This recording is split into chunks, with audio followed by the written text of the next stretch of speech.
Las naves plateadas aparecieron en la oscuridad entre las estrellas como flores mortales que florecen en el vacío. El almirante Kriegs 9 se encontraba ante la enorme pantalla de su nave insignia, observando la pantalla táctica que mostraba otro mundo cayendo ante el poder del Imperio Cepriano. Las naves de Cristalina se movían con perfecta precisión por el espacio. Sus cascos reflejaban la luz estelar en patrones que se habían convertido en símbolos de terror en 17 sistemas estelares. El Imperio había perfeccionado el arte de la conquista. A lo largo de 300 ciclos, cada nuevo mundo seguía el mismo patrón. Los exploradores llegarían primero, mapeando las defensas y estudiando las especies locales. Luego llegarían las flotas de guerra con sus escudos de energía capaces de detener cualquier arma y cañones de plasma capaces de atravesar el blindaje más resistente. Finalmente, las fuerzas de ocupación desembarcarían para establecer el dominio cepriano sobre otra civilización primitiva. Kriegs 9 había supervisado 43 conquistas exitosas a lo largo de su carrera. Se sabía la fórmula de memoria. La mayoría de las especies intentaron luchar con las armas que poseían, generalmente sistemas basados en proyectiles o rayos de energía rudimentarios. Los escudos ceprianos absorbían sus ataques sin causar daño, mientras que los cañones de plasma respondían con precisión quirúrgica. En cuestión de días, a veces horas, la población local se rendía antes que enfrentarse a la aniquilación total. El oficial táctico se acercó al almirante con el último informe de inteligencia. El siguiente objetivo era un pequeño mundo azul en un sistema estelar anodino que los lugareños llamaban Alma. El tercer planeta mostraba signos de civilización avanzada con ciudades, redes de transporte y tecnología espacial primitiva. Sus habitantes eran llamados humanos y solo recientemente habían logrado viajes interplanetarios limitados mediante cohetes químicos. Kriegs 9 revisó los datos con eficiencia experta. Los humanos poseían armas nucleares que podrían representar una amenaza para otras especies primitivas, pero eran inútiles contra las barreras energéticas ceprianas. Sus defensas espaciales consistían en plataformas orbitales armadas con matrices láser y armas de pulso electromagnético. Ninguna de estas tecnologías había demostrado ser efectiva contra las fuerzas del Imperio en campañas anteriores. El ejército humano parecía estar dividido en varias facciones rivales según las regiones geográficas. Sus fuerzas armadas más numerosas pertenecían a naciones como Estados Unidos, China y Rusia. Recientemente habían formado la Fuerza de Defensa de la Tierra, pero la coordinación entre los diferentes grupos humanos seguía siendo deficiente. Esta fragmentación política facilitaría aún más la conquista. Mientras tanto, en la plataforma orbital Nuevo Horizonte, el capitán Jake Morrison revisaba los informes matutinos de servicio con creciente inquietud. Las estaciones de monitoreo del espacio profundo habían detectado señales de energía inusuales que se acercaban al sistema solar exterior. Las lecturas no se parecían a nada en la base de datos de la Fuerza de Defensa de la Tierra, mostrando métodos de propulsión que parecían violar las leyes conocidas.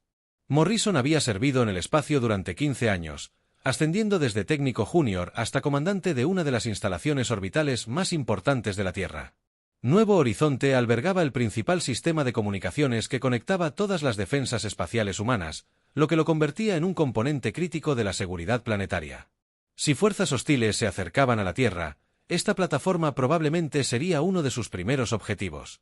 La consola de comunicaciones emitió una transmisión entrante del comando terrestre.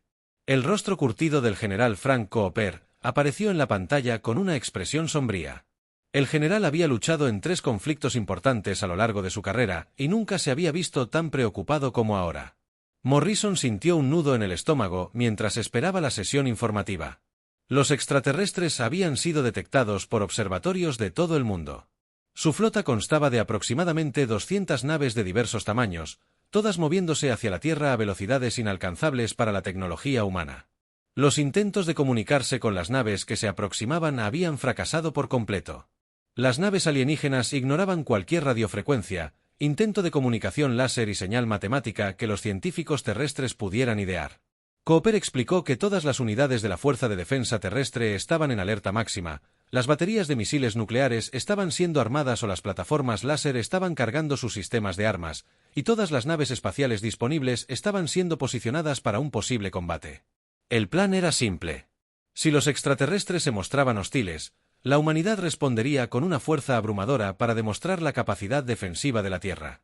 La DRA.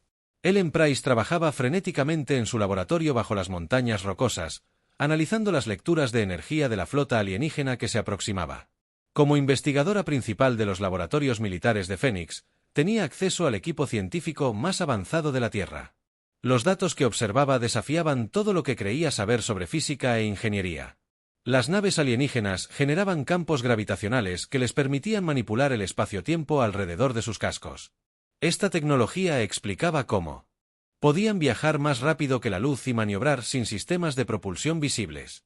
Sus señales energéticas sugerían fuentes de energía que operaban con principios que escapaban a la comprensión humana, posiblemente involucrando reacciones controladas de antimateria o la extracción de energía de punto cero.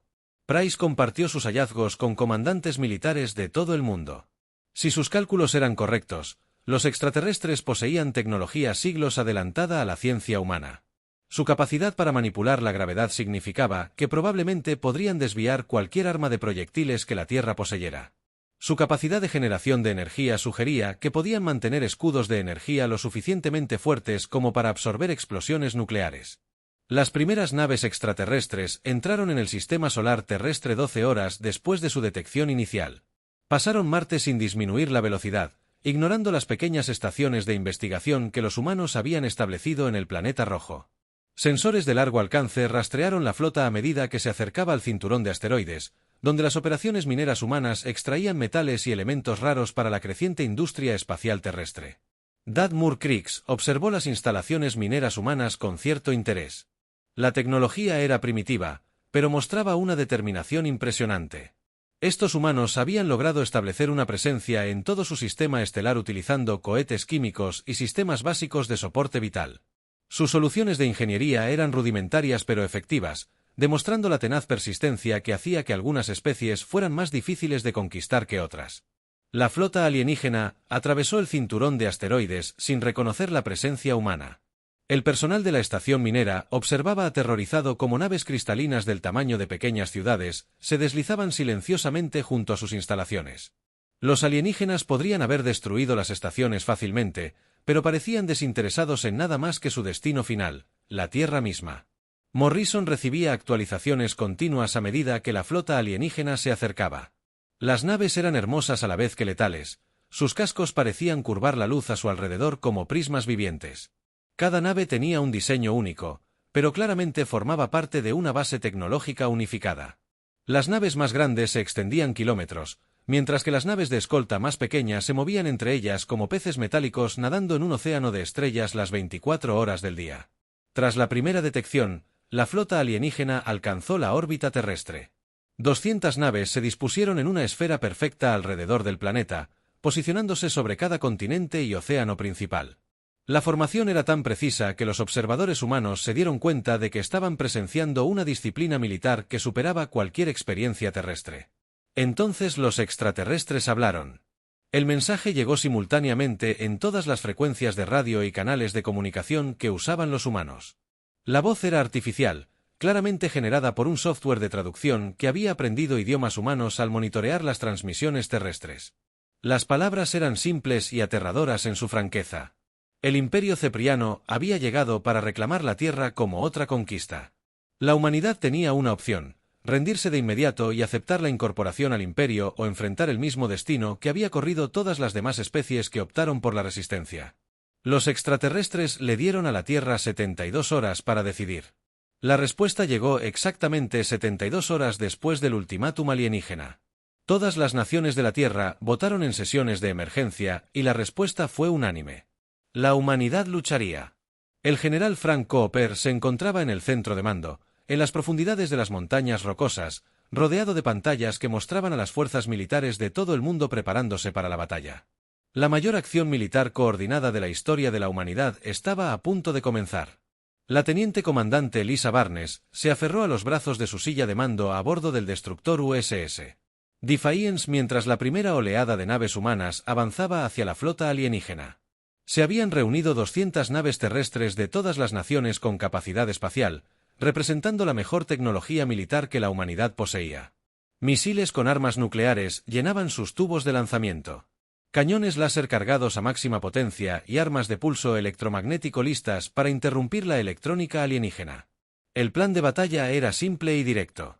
Las fuerzas humanas atacarían desde múltiples direcciones, simultáneamente, abrumando a los alienígenas con su gran número y potencia de fuego. Los misiles nucleares se lanzarían primero para probar las defensas alienígenas, seguidos de ataques láser coordinados y, finalmente, combate a corta distancia con armas cinéticas y embestidas si fuera necesario. Krix 9 observaba la flota humana que se acercaba con algo parecido a la diversión. La pantalla táctica mostraba las naves primitivas organizándose en formaciones obsoletas desde hacía siglos. Sus armas eran cohetes químicos con ojivas de fusión, rayos de energía dirigidos que operaban en frecuencias de luz visible y dispositivos de pulso electromagnético que podrían haber sido efectivos contra otros humanos, pero eran inútiles contra. La tecnología Ceprian hizo que los primeros misiles nucleares se lanzaran exactamente a las 800, hora terrestre. 300 ojivas se dirigieron hacia el alienígena. Una flota, cada una con suficiente poder destructivo para arrasar una gran ciudad. Los misiles han sido diseñados para penetrar cualquier sistema de defensa conocido utilizando múltiples etapas y ojivas señuelo para confundir los sistemas de objetivos enemigos. Los comandantes humanos observan las exhibiciones tácticas con una esperanza sombría mientras sus armas más poderosas se acercan a las naves alienígenas. Los escudos de energía ceprianos se activaron con una eficiencia despreocupada. Barreras brillantes aparecieron alrededor de cada nave alienígena, creando campos de espacio distorsionado que absorbieron los misiles entrantes sin esfuerzo visible. Las ojivas nucleares detonaron sin causar daño contra las barreras que parecían absorber la energía explosiva como el agua absorbe la luz solar. Ni una sola nave alienígena mostró signos de daño. Barney sintió que se le encogía el corazón al ver cómo el ataque con misiles fracasaba por completo. Los escudos alienígenas eran diferentes a todo lo experimentado por los humanos, operando con principios que la ciencia terrestre no podía explicar. Las barreras de energía parecían violar las leyes de conservación de la energía, absorbiendo enormes cantidades de fuerza destructiva y disipándola en alguna dimensión desconocida. La segunda oleada de ataques comenzó de inmediato. Todas las naves humanas abrieron fuego con armas láser, creando una red de luz coherente que debería haber superado cualquier sistema defensivo por su gran volumen. El rayo impactó los escudos alienígenas y simplemente desapareció. Su energía se absorbió con la misma eficiencia que las explosiones nucleares. Algunos comandantes humanos intentaron alternar entre diferentes frecuencias, con la esperanza de encontrar una debilidad en las defensas alienígenas. El capitán Morrison coordinó el ataque desde su posición a bordo del New Horizon, observando las pantallas tácticas con creciente desesperación. Los sensores de la plataforma orbital mostraban que las armas humanas no tenían ningún efecto sobre la flota alienígena. Cada misil, cada rayo de energía, cada pulso electromagnético era neutralizado por las barreras brillantes que rodeaban cada cristal y nave. La DRA. Ellen Price monitoreó la batalla desde su laboratorio, registrando cada detalle de los sistemas defensivos alienígenas. Los escudos de energía funcionaban creando distorsiones localizadas en el espacio-tiempo, desviando los ataques entrantes hacia dimensiones paralelas donde no podían causar daño. La tecnología era tan avanzada que parecía magia a los observadores humanos. La respuesta alienígena llegó con precisión quirúrgica. Rayos de plasma salían disparados de las naves de cristalina, impactando las naves humanas con una precisión devastadora. Las armas alienígenas parecían apuntar a sistemas específicos en lugar de intentar destruir las naves por completo. Los compartimentos de los motores quedaron inutilizados. Los sistemas de armas fueron neutralizados y las redes de comunicación fueron cortadas con rayos que duraron solo unos segundos. Barnes observó con horror cómo la nave junto a la Defiance simplemente dejó de moverse. El rayo de plasma había impactado el núcleo del motor con precisión perfecta, dejando la nave inerte en el espacio, pero con los sistemas de soporte vital intactos. Las armas alienígenas estaban claramente diseñadas para inutilizar en lugar de destruir, lo que sugería que preferían capturar tecnología intacta en lugar de aniquilar a sus enemigos. El patrón se hizo evidente a medida que la batalla continuaba. Las naves humanas atacaban con todo lo que poseían, y sus armas demostraban ser completamente ineficaces contra los escudos alienígenas. Los alienígenas respondían con precisos ataques de plasma que inutilizaban sistemas clave sin matar a las tripulaciones. En cuestión de minutos, formaciones humanas enteras quedaron a la deriva, indefensas, en el espacio, con sus armas inutilizadas y sus motores apagados. El general Cooper recibió informes de zonas de batalla de todo el mundo. El mismo escenario se desarrollaba en todas partes. Fuerzas humanas se enfrentaron a los alienígenas. Las plataformas de defensa orbital fueron desactivadas sistemáticamente. Las instalaciones lunares se apagaron una a una, y las flotas espaciales fueron desmanteladas con metódica eficiencia. El almirante Kriegs 9 encontró la resistencia humana predecible pero admirable.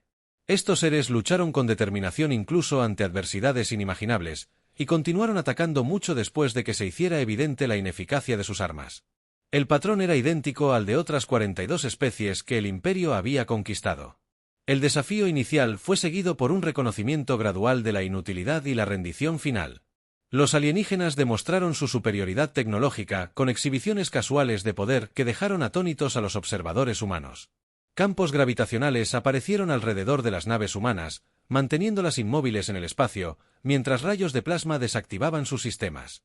Algunas naves alienígenas crearon distorsiones espaciotemporales localizadas que hicieron que los disparos de armas humanas se desviaran de sus objetivos. Como si la realidad misma estuviera siendo distorsionada, Dot Morrison se encontró atrapado a bordo del Nuevo Horizonte mientras las naves alienígenas rodeaban la plataforma. Las naves cristalinas se movían con una gracia imposible, sus cascos reflejaban la luz de las estrellas en patrones que dolían al mirarlos directamente. Los rayos de plasma ya habían inutilizado las plataformas, las armas y los motores, dejando la tripulación indefensa mientras los alienígenas se preparaban para abordar su estación. Dot, el abordaje. La acción reveló otro aspecto de la superioridad alienígena. Los soldados ceprianos llevaban trajes ambientales que parecían estar hechos de cristal viviente, cuyas superficies cambiaban constantemente de color. Los trajes proporcionaban protección completa contra armas humanas, a la vez que permitían a los alienígenas moverse por el vacío y la atmósfera con la misma facilidad. El fuego de las armas pequeñas humanas rebotaba inofensivamente en la armadura de cristalina, mientras que las armas alienígenas respondían con rayos de energía que podían aturdir o matar según la configuración elegida. Los soldados alienígenas se movían con una precisión y disciplina que denotaban siglos de experiencia militar, tratando la resistencia humana como una molestia menor en lugar de una amenaza seria. El Dr. Price analizó los datos de combate que llegaban de todo el mundo. Todas las armas humanas habían fallado por completo. Misiles nucleares, cañones láser, proyectiles cinéticos, pulsos electromagnéticos e incluso explosivos químicos habían demostrado ser ineficaces contra la tecnología alienígena. Los escudos enemigos parecían capaces de absorber o desviar cualquier forma de ataque que la ciencia humana pudiera idear. El primer día de combates terminó con pérdidas devastadoras para la humanidad. 3/4 partes de la fuerza de defensa de la Tierra habían sido inutilizadas o destruidas. Las instalaciones orbitales estaban en manos alienígenas y las tropas enemigas aterrizaban en todos los continentes. Los alienígenas habían demostrado una superioridad tecnológica absoluta mientras sufrían. C'ero bias a cambio. Barn estaba sentada en el puesto de mando de su destructor averiado, contemplando la pantalla táctica que mostraba naves alienígenas controlando la órbita terrestre. El patrón era claro y aterrador.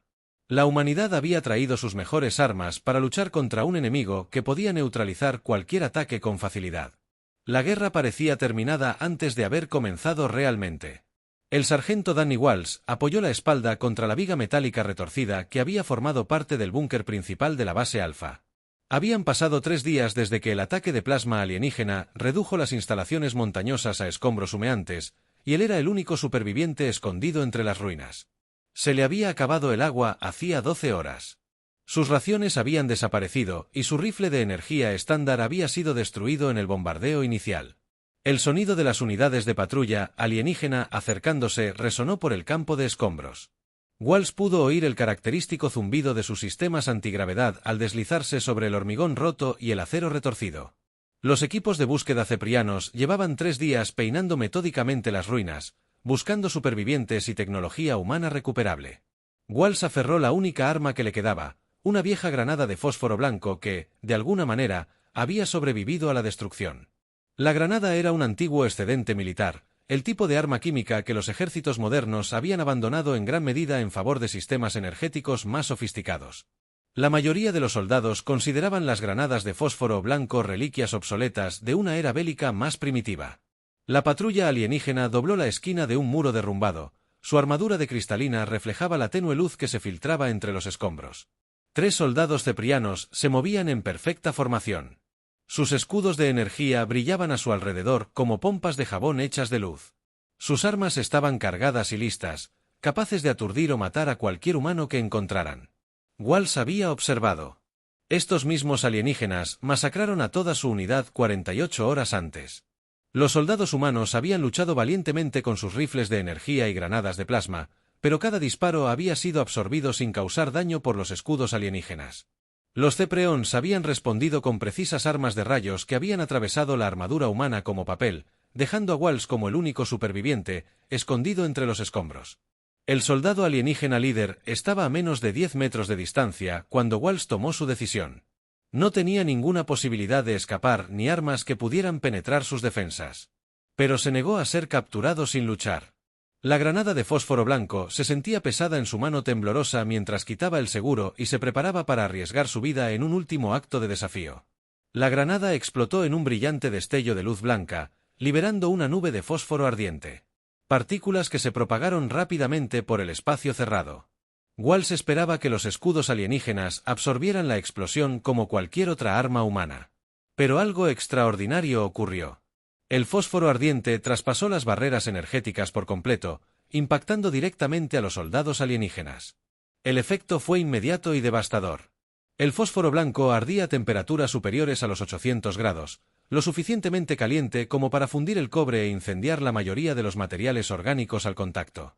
Los trajes ambientales Ceprian, diseñados para proteger contra armas de energía y ataques con proyectiles, no ofrecían defensa alguna contra la caótica reacción química que estaba corroyendo su armadura de cristalina.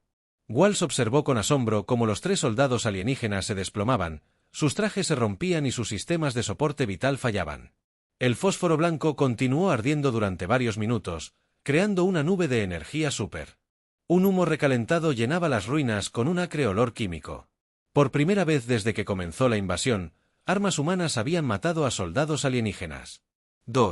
El capitán Morrison recibió la transmisión de Walsh mientras se escondía en una sección dañada de New Horizon. La plataforma orbital había sido parcialmente destruida, pero algunos sistemas de comunicación seguían funcionando, lo que permitía a las fuerzas humanas dispersas mantenerse en contacto. El mensaje de Walsh era confuso y apenas coherente, transmitido a través de un equipo improvisado que fallaba rápidamente. Las palabras que llegaron a través de la estática lo cambiaron todo. El fuego funcionó. El material en llamas atraviesa sus escudos. Morrison tuvo que escuchar la transmisión 3 veces antes de comprender lo que decía Walsh. De alguna manera, el fuego químico había penetrado las defensas alienígenas que habían demostrado ser inmunes a las armas nucleares y a los rayos de energía dirigidos. Morrison transmitió inmediatamente la información al centro de mando subterráneo del general Cooper. El mensaje tardó 6 horas en llegar a su destino a través de la red de comunicaciones dañada. Pero cuando llegó, Cooper ordenó a todos los investigadores supervivientes que analizaran las implicaciones de inmediato. Si las armas químicas pudieran eludir los escudos alienígenas, la humanidad podría haber encontrado su primera ventaja táctica. La DRA. Ellen Price recibió los datos de combate con una creciente emoción que le costó contener. Los escudos de energía alienígena eran sofisticados, más allá de la comprensión humana, pero parecían estar diseñados específicamente para contrarrestar los tipos de armas utilizadas por civilizaciones avanzadas. Rayos de energía, cargas de plasma y proyectiles cinéticos eran desviados o absorbidos por las barreras alienígenas. Las reacciones químicas eran diferentes. El fósforo blanco se quemaba por oxidación, un proceso caótico que liberaba energía en direcciones aleatorias en lugar de como un rayo o proyectil concentrado. Los escudos alienígenas parecían incapaces de predecir o contrarrestar las reacciones químicas porque operaban con principios físicos completamente diferentes a los de las armas diseñadas para los ceprianos. Para detenerlos, Price trabajó frenéticamente para comprender por qué el fósforo había sido efectivo. Los escudos alienígenas creaban distorsiones localizadas en el espacio-tiempo que redirigían los ataques entrantes a dimensiones paralelas. Pero los incendios químicos existían en el espacio-tiempo normal como reacciones continuas, en lugar de proyectiles o rayos discretos. Los escudos no podían redirigir algo que ya se encontraba dentro de su perímetro protector. Las implicaciones eran asombrosas. Si la teoría de Price era correcta, la humanidad había estado abordando la guerra de forma completamente errónea. En lugar de intentar construir armas más avanzadas para igualar la tecnología alienígena, deberían haber utilizado las reacciones químicas más primitivas disponibles. El fuego, la primera herramienta que los humanos dominaron, podría ser la clave para derrotar a un enemigo. Desde las estrellas, el general Cooper recibió el informe preliminar de Price mientras coordinaba los esfuerzos de resistencia desde su búnker. La idea parecía casi absurda de que armas químicas primitivas pudieran tener éxito donde los misiles nucleares habían fracasado. Pero el informe de combate de Walsh era innegable, y tiempos desesperados requerían medidas desesperadas. Cooper ordenó a todas las unidades militares supervivientes que comenzaran a recolectar armas incendiarias de inmediato. La búsqueda comenzó en antiguos depósitos militares y museos de todo el mundo. Lanzallamas que no se habían utilizado desde antiguos conflictos fueron sacados del almacén y reparados apresuradamente. Las instalaciones de producción de napalm, que habían estado cerradas décadas atrás, fueron reactivadas por equipos de químicos que trabajaban sin descanso. Incluso materiales incendiarios básicos como gasolina y termita se obtuvieron de fuentes civiles. La teniente comandante Barnes recibió nuevas órdenes mientras estaba atrapada a bordo de su destructor averiado. En lugar de intentar reparar los sistemas de armas avanzados de su nave, se le ordenó modificar los lanzamisiles para transportar cargas incendiarias. La idea de combatir alienígenas con fuego químico parecía una locura, pero Barnes había visto demasiadas armas humanas como para cuestionar una nueva estrategia. El almirante Kriegs 9 revisó los informes de la patrulla de superficie que no había regresado de la base Alpha. La investigación oficial concluyó que los 3 soldados habían muerto por algún tipo de arma molecular que las fuerzas humanas habían mantenido oculta durante las batallas iniciales. La idea de que reacciones químicas primitivas pudieran eludir los escudos ceprianos nunca se le pasó por la cabeza a la comandante alienígena. El Imperio Cepriano había conquistado 17 sistemas estelares utilizando el mismo enfoque táctico. Sus escudos de energía habían demostrado ser efectivos contra todas las armas que habían encontrado, desde sistemas de proyectiles primitivos hasta rayos de antimateria avanzados. La idea de que una especie pudiera usar fuego químico como arma militar era tan anticuada que nunca se había considerado una posibilidad. Dowall salió arrastrándose de las ruinas de la base Alpha 12 horas después de su desesperado ataque, apenas con vida, pero portando la inteligencia militar más importante de la guerra. El blanco. La granada de fósforo, que consideraba una reliquia inútil, había matado a 3 soldados alienígenas que habían sobrevivido a todas las demás armas humanas. Mientras se dirigía al puesto de resistencia más cercano, Walsh llevaba consigo el conocimiento que cambiaría el curso de todo el conflicto. La era de la guerra química estaba a punto de regresar a la doctrina militar humana, no como un retroceso hacia tácticas primitivas, sino como la estrategia más avanzada disponible para combatir a un enemigo cuya tecnología había dejado obsoletas las armas convencionales. El fuego resultaría más efectivo que la fusión, y la herramienta humana más antigua se convertiría en su arma más nueva. El coronel Rick Hayes se agazapó en la oscuridad previa al amanecer fuera de la base terrestre Zapia, observando las patrullas alienígenas moverse por las instalaciones con precisión mecánica. La base se había establecido 3 semanas antes para coordinar la ocupación de Norteamérica y sus estructuras cristalinas se alzaban en el desierto de Nevada como montañas geométricas que reflejaban la luz de las estrellas. Hayes y su equipo habían pasado 5 días planeando el primer contraataque humano deliberado utilizando la nueva información sobre armas químicas. La unidad que Hayes comandaba era diferente a cualquier fuerza militar de la historia moderna. En lugar de armas de energía avanzada y misiles guiados, sus soldados portaban equipo digno de un museo. Lanzallamas rescatados de depósitos de almacenamiento colgaban a sus espaldas, mientras que lanzagranadas modificados estaban cargados con fósforo blanco y cargas de termita. Cada soldado también llevaba contenedores de gel incendiario casero mezclado químicamente. Laboratorios de todo el mundo salpican los lugares donde la doctora Ellen Price había trabajado durante 72 horas seguidas para desarrollar los compuestos químicos que Hayes necesitaría para el ataque. El gel incendiario era una mezcla de jabón de gasolina y polvo de aluminio que se adhería a cualquier superficie y ardía durante varios minutos a temperaturas superiores a los 1000 grados. Las cargas de termita habían sido modificadas para crear reacciones sostenidas que corroerían la armadura alienígena como el ácido atraviesa el papel. La teniente Amy Foster revisó su avión una última vez antes de comenzar la misión. Su caza había sido completamente modernizado durante la última semana, con todos los sistemas de armas avanzados retirados y reemplazados por mecanismos de lanzamiento de fuego químico. Las bahías de misiles ahora llevaban cartuchos de napalm y bombas de fósforo blanco en lugar de ojivas nucleares. La transformación parecía un retroceso a una época en la que la guerra era más primitiva, pero quizás más honesta. El plan de ataque era deliberadamente simple. Hayes y su equipo de tierra se acercarían a la base alienígena utilizando tácticas convencionales, atrayendo la atención de los escudos de energía y los sistemas defensivos. Los alienígenas repelerían fácilmente este asalto inicial, tal como habían derrotado todos los ataques humanos anteriores. Pero mientras los ceprianos se centraban en la amenaza obvia, Foster atacaría desde arriba con cargas explosivas que sus escudos no podían detener. El general Cooper supervisaba la operación desde su búnker de mando, rodeado de pantallas que mostraban unidades militares de todo el mundo preparando ataques similares. La estrategia se estaba implementando simultáneamente en 12 instalaciones alienígenas diferentes, lo que representaba la mayor operación coordinada de guerra química en la historia de la humanidad.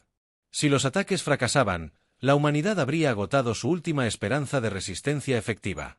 Dotayes dio la señal exactamente a las 0:50 horas. Sus soldados salieron de su escondite y comenzaron su asalto al perímetro alienígena, disparando armas convencionales que sabían que serían ineficaces. Los rayos de los rifles de energía impactaron las barreras de cristalina que rodeaban la base y desaparecieron sin causar daño, mientras que las cargas explosivas detonaron contra campos de fuerza que absorbieron su energía sin esfuerzo visible. La respuesta ceprana fue rápida y predecible. Los cañones de plasma emergieron de posiciones ocultas por toda la base, apuntando a los atacantes humanos con precisión quirúrgica. Los soldados alienígenas, con sus armaduras de cristalina cambiantes, se movieron para interceptar el asalto. Sus escudos de energía brillaban al avanzar. El comandante de la base activó todos los sistemas defensivos. Confiando en que otro ataque humano sería repelido con la misma facilidad que todos los demás, Foster comenzó su aproximación desde 9000 metros, lanzándose hacia la instalación alienígena a máxima velocidad. Su caza rugió en el cielo matutino, portando armas que cualquier fuerza militar del siglo pasado habría considerado obsoletas. Los botes de napalm de su Bombay se habían fabricado con técnicas anteriores a los vuelos espaciales. Si bien las cargas de fósforo blanco se basaban en una química que los humanos habían comprendido durante cientos de años, la red defensiva alienígena detectó la aeronave de Foster y respondió con rayos de energía diseñados para desactivar las amenazas entrantes.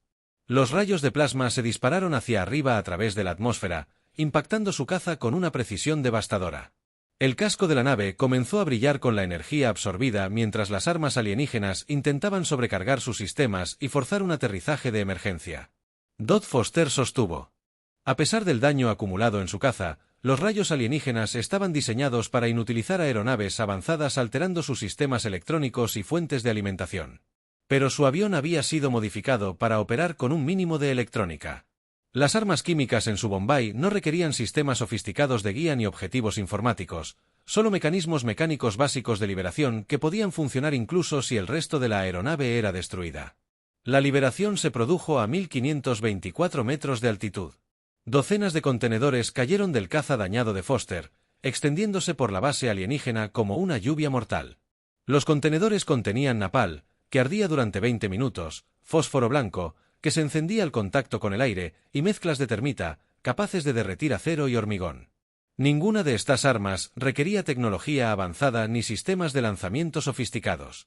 Los escudos de energía alienígenas se activaban automáticamente a medida que los contenedores se acercaban a sus objetivos. Las barreras defensivas habían sido diseñadas para detener proyectiles de alta velocidad y rayos de energía dirigidos, y funcionaron exactamente como estaban previstos. Pero los escudos solo podían desviar objetos sólidos y corrientes de energía coherentes, no las caóticas reacciones químicas que comenzaron cuando los contenedores se rompieron y derramaron su contenido por la base. El comandante de la base, Bix-12, observó con horror cómo el líquido ardiendo se extendía por su instalación como un ser vivo. Los escudos de energía eran completamente ineficaces contra el fuego químico que salpicaba y fluía alrededor de los emisores de barrera. Napalm se aferró a las estructuras cristalinas y ardió con un calor intenso que comenzó a derretir la arquitectura alienígena. Mientras el fósforo blanco creaba nubes de partículas sobrecalentadas que penetraban cada grieta en las defensas de la base, los soldados ceprianos descubrieron que su armadura avanzada no ofrecía protección contra armas químicas primitivas. Los trajes ambientales, diseñados para desviar rayos de plasma y proyectiles cinéticos, fueron corroídos por un gel ardiente que operaba con principios que su tecnología no había sido diseñada para contrarrestar. Los guerreros que habían sobrevivido a batallas contra armas de antimateria murieron gritando cuando las cargas de termita quemaron su protección cristalina. Hayes intensificó su asalto terrestre mientras la base alienígena estallaba en fuego químico a su alrededor. Sus soldados avanzaron entre humo y llamas, usando lanzallamas para despejar las posiciones alienígenas que las armas de energía no habían podido alcanzar. Las antiguas armas arrojaban combustible ardiente y amplios arcos que superaban por completo los escudos de energía, creando muros de fuego que obligaron a los alienígenas a abandonar sus posiciones defensivas. La batalla duró 3 horas y terminó con la victoria humana. La base alienígena quedó reducida a un charco de cristal fundido y metal retorcido, mientras que su guarnición fue eliminada por armas pertenecientes a una era bélica anterior. VIX-12 logró transmitir un mensaje desesperado al almirante Kriegs 9 antes de que sus sistemas de comunicación fallaran. Los humanos están usando armas moleculares que penetran todas nuestras defensas. La DRA. Price analizó las imágenes del combate con una emoción creciente que ya no podía contener. Las armas químicas habían superado sus proyecciones más optimistas, resultando devastadoras contra fuerzas alienígenas que parecían invencibles apenas unos días antes. La tecnología Ceprian era sofisticada más allá del entendimiento humano, pero había sido optimizada para contrarrestar las amenazas equivocadas. El general Cooper recibió confirmación de que ataques similares en todo el mundo habían tenido resultados idénticos. Instalaciones alienígenas en Europa, Asia y Australia habían sido destruidas por fuerzas humanas que utilizaban armas químicas. El patrón se mantuvo constante en todos los teatros de operaciones. La tecnología alienígena avanzada demostró ser ineficaz contra reacciones químicas primitivas que operaban fuera de los parámetros de sus sistemas defensivos. La teniente comandante Barnes trabajó frenéticamente para modernizar su destructor con armas incendiarias mientras aún estaba atrapada en la órbita terrestre. El éxito de los ataques terrestres había demostrado que el fuego químico podía derrotar a las fuerzas alienígenas. Pero adaptar la estrategia al combate espacial requeriría resolver nuevos desafíos técnicos. Los líquidos en combustión necesitaban oxígeno para mantener la combustión y el vacío del espacio carecía de atmósfera para soportar fuegos convencionales. Foster se eyectó de su caza dañado sobre los restos en llamas de la base alienígena, y su paracaídas la llevó hacia una zona de aterrizaje rodeada de cristales derretidos y llamas químicas. Ella acababa de participar en el primer ataque humano exitoso contra las fuerzas zafrianas utilizando armas anteriores a los viajes interestelares. No pasó inadvertida para ella la ironía de que la herramienta más antigua de la humanidad se hubiera convertido en su arma más efectiva contra un enemigo de las estrellas. El almirante Kriegs 9 recibió informes de 12 bases diferentes que habían sido atacadas simultáneamente por fuerzas humanas utilizando armas moleculares desconocidas. Las descripciones eran consistentes, pero parecían imposibles.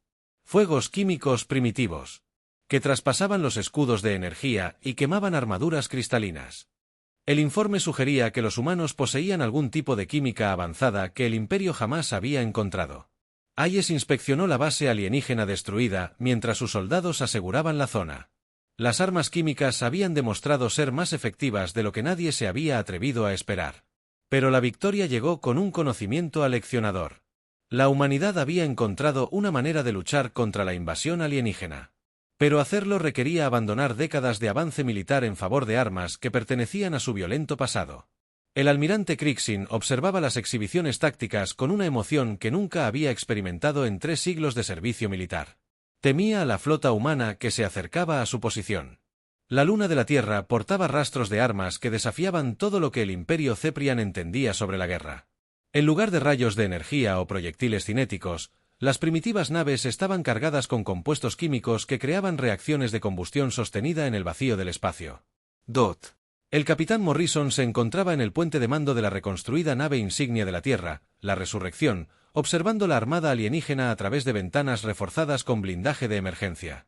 Su nave era un mosaico de componentes rescatados y sistemas improvisados, ensamblados apresuradamente a partir de los restos de los primeros y desastrosos encuentros de la humanidad con tecnología alienígena.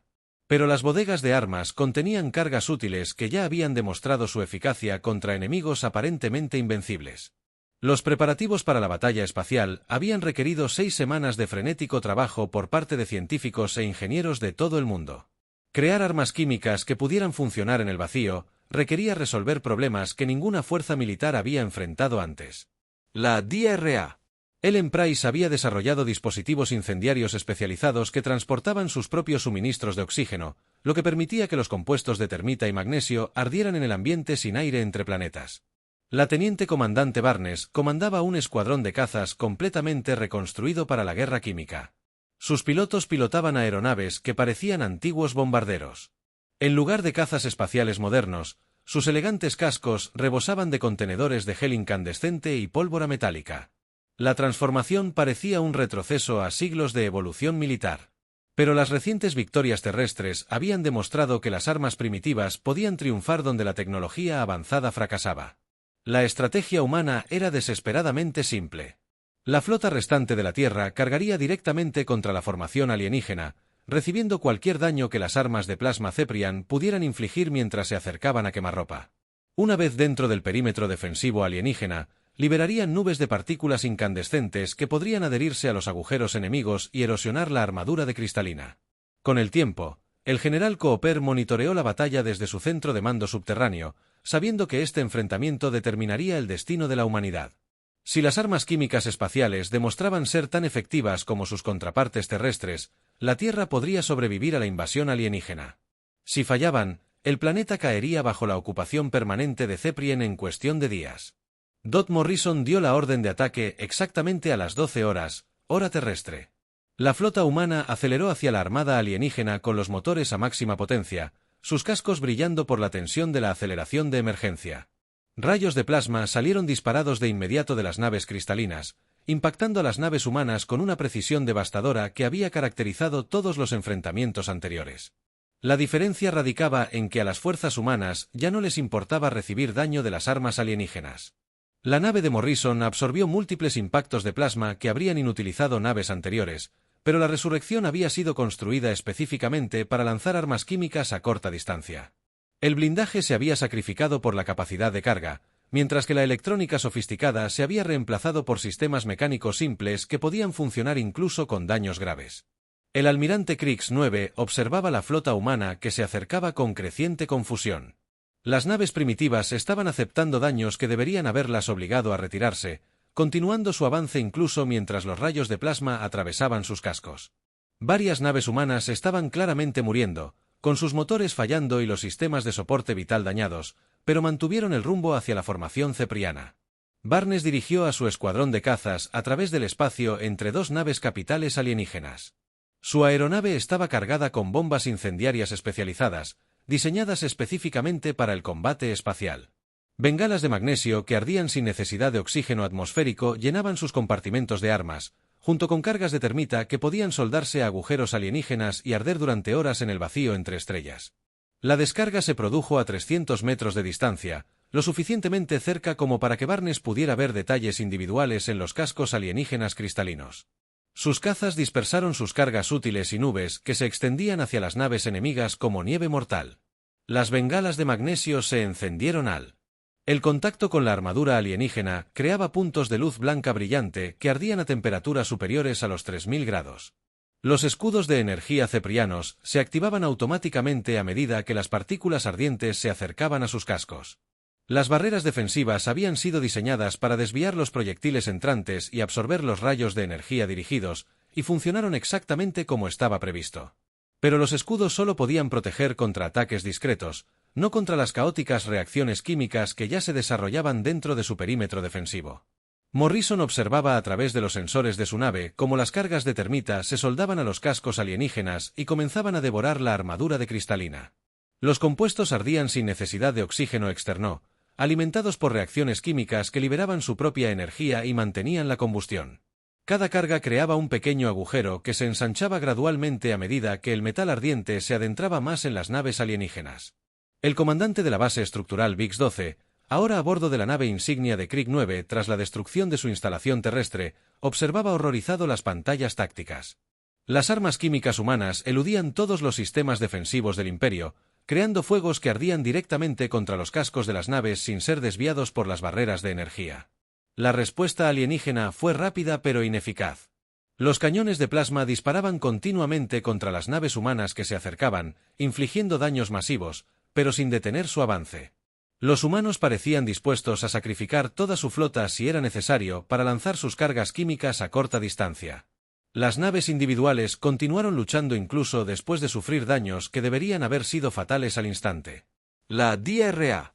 Dot Price monitoreó la batalla espacial desde su laboratorio, observando cómo sus cálculos teóricos se ponían a prueba en condiciones reales de combate.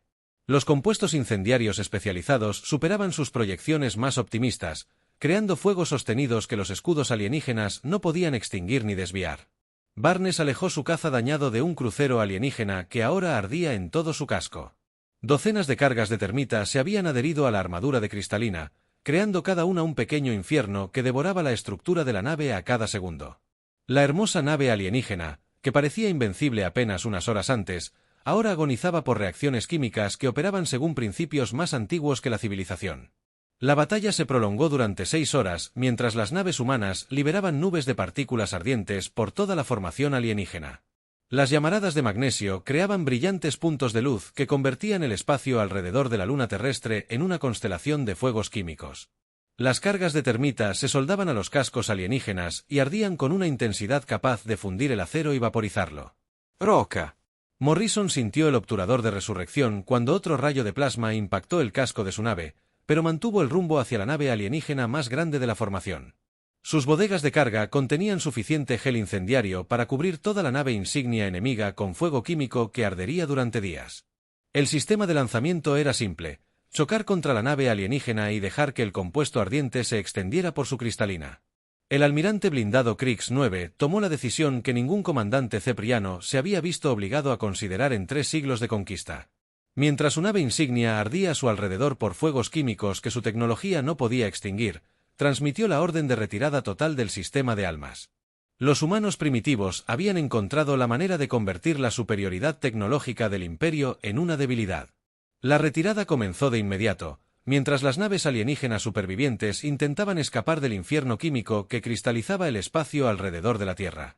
Naves que habían dominado 17 sistemas estelares huyeron de los cazas humanos, portando armas pertenecientes a una era bélica anterior.